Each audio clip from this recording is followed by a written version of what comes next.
Na vida, todos nos esforçamos por fazer melhor. E às vezes, para alcançarmos os resultados que queremos, nada como fazermos uma pergunta a nós próprios. Estás a dar os passos certos? Não podes ficar mais forte? Conseguir ainda melhor?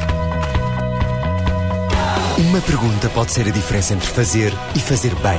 E entre poupar e poupar bem. Venha ao BES e pergunte se está a acrescentar valor às suas poupanças, escolhendo as mais indicadas para si. Soluções de poupança BES. Mais do que poupar, poupar bem. Tira o melhor do teu esforço.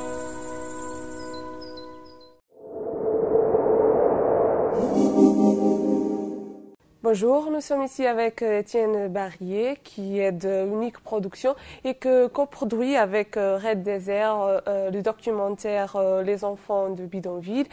Étienne, si vous pouvez commencer par nous présenter ce projet-là.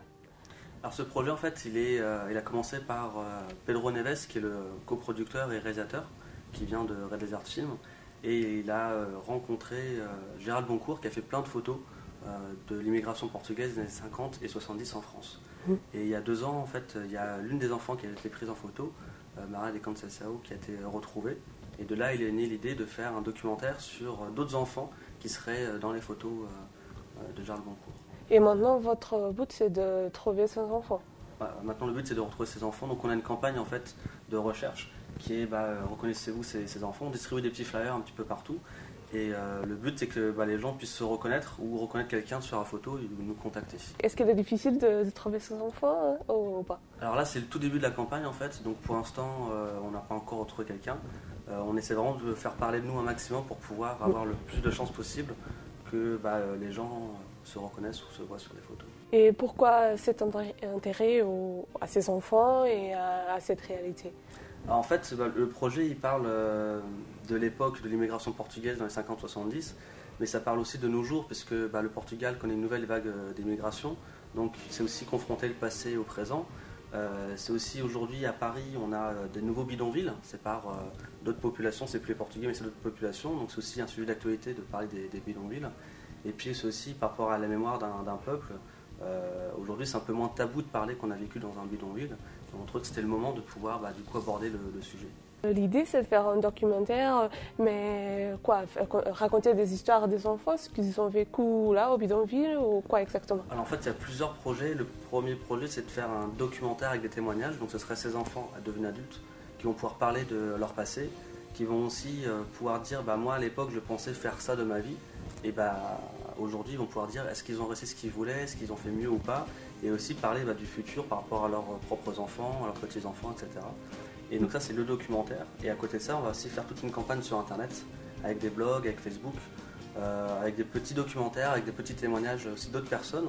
On va filmer la campagne et faire une sorte de carnet de voyage, de carnet de campagne de ce qu'on fera, avec des gens aussi qu'on va rencontrer. Le but, c'est vraiment de faire participer un maximum de monde et puis créer une communauté en fait qui se rappelle de cette période-là et qui peuvent nous parler.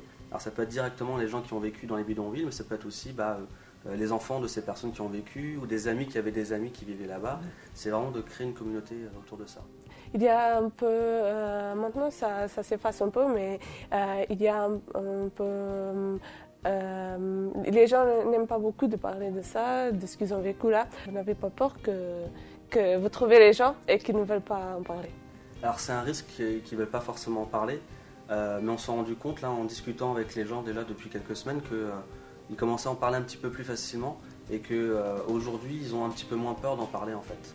Et à ce niveau-là, on est confiant de pouvoir retrouver quelques personnes. Et le but du film, c'est pas du tout d'être voyeuriste, c'est pas de leur faire peur pour qu'ils nous racontent leur vie privée. C'est plutôt de parler de quelque chose qui est général à une communauté et de témoigner de ça. C'est pas leur vie personnelle qui nous intéresse, c'est plutôt leur ressenti sur ce qu'ils ont vécu, qu'est-ce qui s'est passé à l'époque, pourquoi est-ce qu'ils sont partis. Et puis encore une fois, c'est aussi de faire un parallèle entre le passé et aujourd'hui, qu'est-ce qui se passe maintenant au Portugal et en France. Est-ce qu'il y a une ligne, une esthétique qui va avoir le documentaire? Alors en fait, la volonté de Pedro, le réalisateur, c'est de faire un documentaire uniquement à base des photographies de Gérald Boncourt. Donc, et que ce soit que des personnes qu'on entende parler, il n'y aura que les voix des personnes en témoignage. Et ensuite, on verra les photos de l'époque durant le documentaire. Ça, c'est pour la partie documentaire.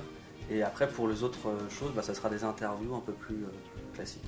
Vous partez des photos de Gérard Blanco. Est-ce qu'il vous aide de quelque façon? Il va participer au projet? Voilà, alors lui, lui et Maria sont vraiment avec nous. Il nous aide depuis le début. Et Gérald nous a donné toutes ces photos pour nous aider un maximum. Il nous a ouvert les portes, il nous a introduit auprès d'autres personnes. En fait, il nous a présenté des gens aussi pour nous aider. Donc il est vraiment derrière nous. Il a déjà fait une interview aussi.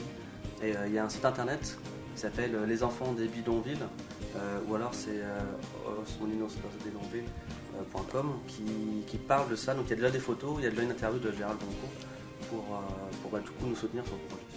Est-ce que vous avez déjà parlé avec, par exemple, des autorités portugaises ou même des autorités portugaises ici en France pour avoir leur soutien de quelque façon? Du coup, on a déjà le consul en fait qui nous soutient.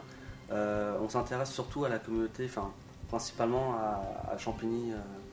Donc du coup, là, on a aussi la mairie qui nous soutient, les personnes qui ont vécu. D'ailleurs, il y a un adjoint au maire qui a vécu en bidonville qui nous soutient aussi.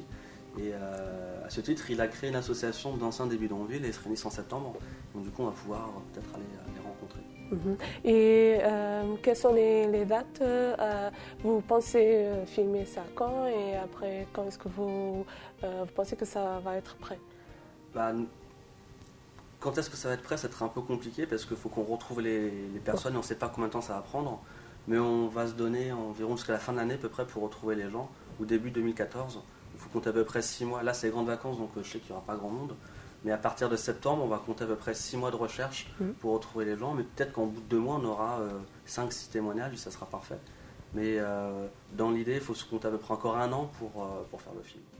Et s'il y a des gens qui nous regardent et qui sont vécus au bidonville, comment est-ce qu'ils peuvent vous appeler?